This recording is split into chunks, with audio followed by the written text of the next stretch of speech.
Boa tarde! A Igreja Católica se prepara para o início da Quaresma.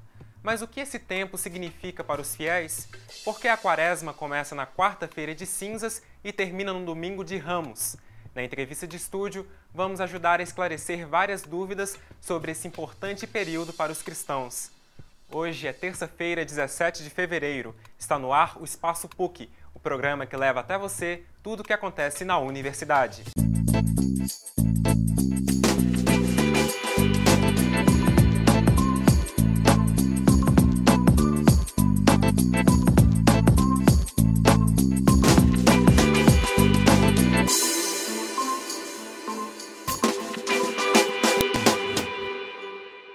Nesta quinta-feira, os católicos vão literalmente mudar as suas cores. Do verde, que representa o período do tempo comum, as comunidades agora se cobrem de roxo, cor que simboliza o recolhimento e o chamado à conversão. Missas são realizadas e os fiéis são marcados com cinza na testa, para lembrar ao homem a própria mortalidade. Tudo isso porque amanhã a Igreja Católica começa um dos períodos mais importantes da sua liturgia, a Quaresma, momento de reflexão, penitências e orações. O período lembra a morte e ressurreição de Jesus. Para nos ajudar a entender a simbologia da Quaresma, recebo no estúdio o padre Danilo César dos Santos Lima, da paróquia Santana do bairro Serra. Boa tarde, padre. Bem-vindo ao Espaço PUC. Boa tarde, Wellington. É um prazer estar aqui com vocês. Muito obrigado por ter aceito o nosso convite. Eu que agradeço. Para começar o nosso bate-papo, eu gostaria de saber qual a importância da Quaresma para o ano litúrgico da Igreja. Então, a Quaresma é um tempo muito especial, porque ele nos prepara para a principal festa da Igreja, que é a Páscoa. Então, ele é um tempo preparatório e está orientado para esse grande evento, essa grande festa da Igreja, que é a Páscoa, a ressurreição do Senhor. E como esse tempo de Quaresma pode influenciar na vida do fiel? A fé pode influenciar? É um tempo de retomada da vocação batismal. Então, todo cristão ele é batizado. E no batismo a gente tem, então, a raiz da nossa vocação cristã. Então, o tempo da Quaresma é um tempo da gente rever essa nossa vocação cristã, os nossos compromissos batismais. Na sua origem, a Quaresma era tempo de se preparar, a última fase em que se preparava aqueles que seriam batizados. Mas como a Igreja inverteu a sua prática batismal e passou a batizar crianças, a Quaresma se reconfigurou como tempo, então, de recordação do batismo, como tempo, então, da gente rever a nossa vocação batismal. Padre, quando que ela foi instituída? Olha, tem sinais, já indícios de uma Quaresma já no século III no Egito. Então, no século Começou III, no Egito? No Egito, século III, século IV. No Egito já se fazia um longo período de jejum preparativo à Páscoa, e a gente já tem sinais, documentos a respeito. Mas o Concílio de Nicéia, no século IV, vai falar claramente desse tempo preparatório como algo assim que já se supõe conhecido por toda a cristandade. Então, a Quaresma, seguramente, no século IV, ela já está configurada. E o que a pessoa deve fazer nesse tempo? Existe algum tipo de penitência? Elas fazem jejuns? Como que é a preparação do fiel?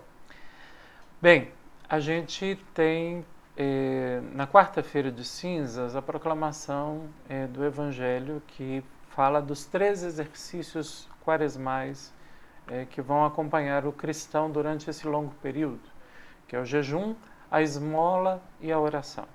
Então são exercícios muito importantes. Por quê? A esmola nos coloca na relação com o irmão, na relação com o outro, numa atitude de abertura com a necessidade e de solidariedade com aquele que sofre. Não é? Esmola não é humilhar o outro com o restinho que nos sobra, não.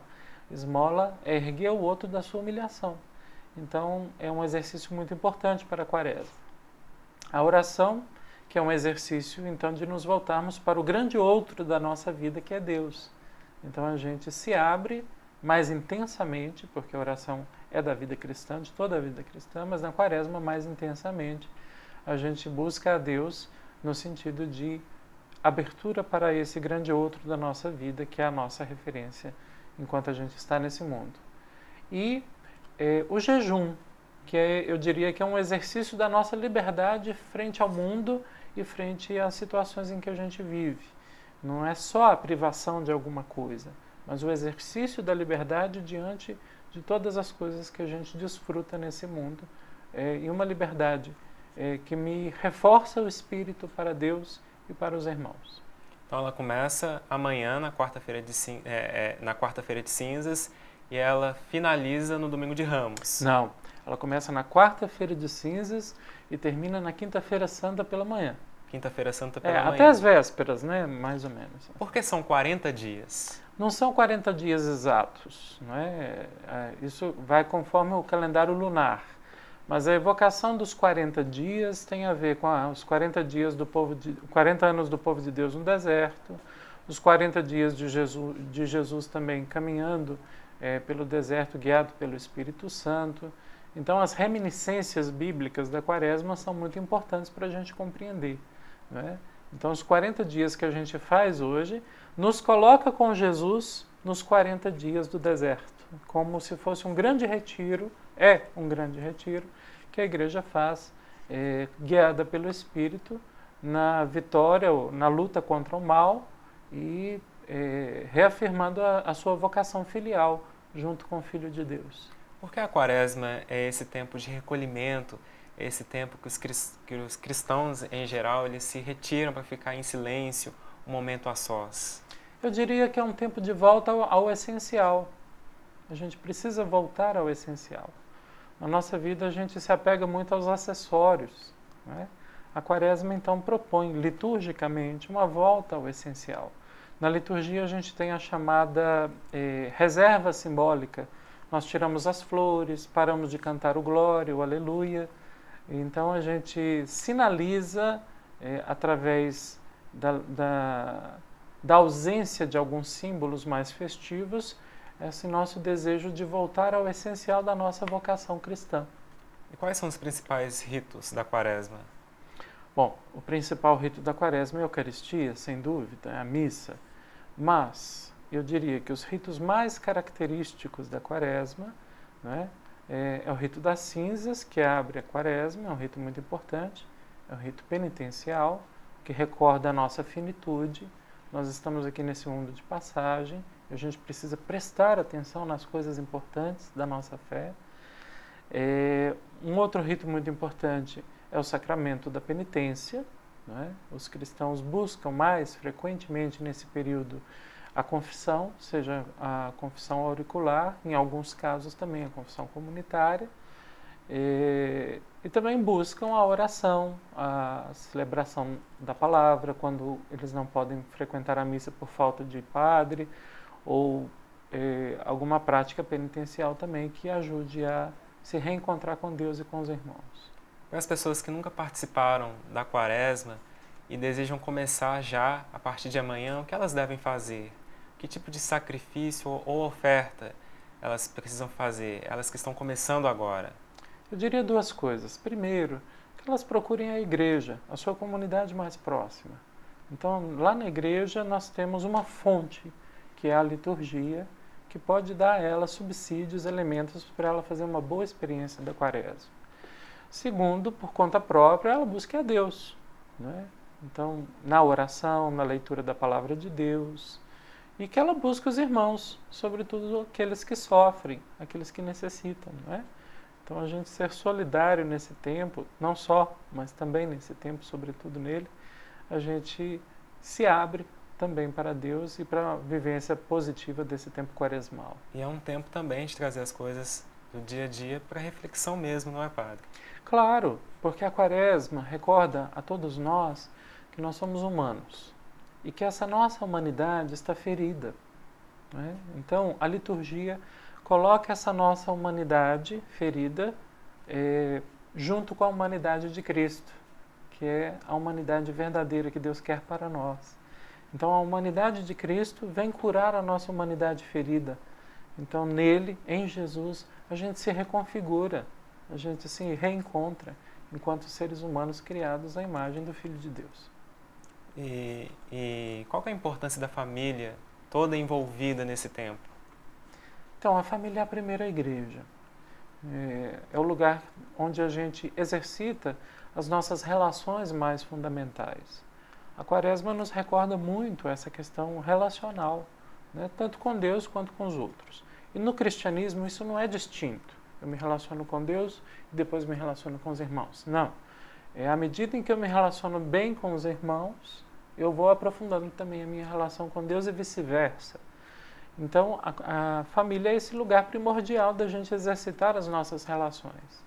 E seria bom que na família a gente exercitasse o perdão, o diálogo, né? Aceitasse o perdão do outro, escutasse mais, porque ouvir na Quaresma é muito importante. Então, eu diria que a família é um lugar privilegiado da vivência da Quaresma. É onde que tem que ser o início mesmo. Por exemplo, o jejum, a oração e a esmola são exercidos dentro de casa, não é? São práticas quaresmais que a gente exerce dentro da nossa casa, dentro do nosso lar, junto com a família. Padre, para terminar, eu gostaria que o senhor deixasse uma mensagem para os telespectadores que estão nos acompanhando. Pode ficar à vontade.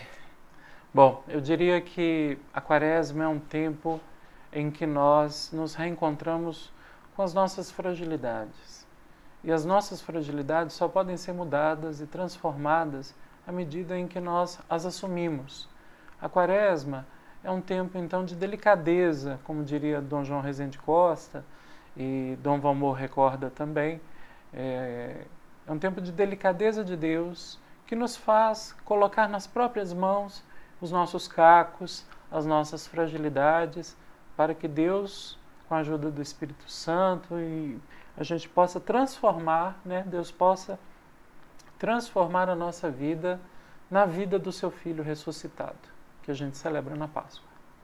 Padre, muito obrigado pela sua participação. Eu que agradeço. Muito obrigado. E o nosso programa fica por aqui. Envie sugestões e comentários para as nossas redes sociais. A sua participação é muito importante. E o tema de amanhã é a campanha da fraternidade, tradicional mobilização da Igreja Católica no Brasil. Não perca! O nosso encontro é às 4h45 da tarde aqui na PUC TV e na TV Horizonte. Um abraço e até amanhã!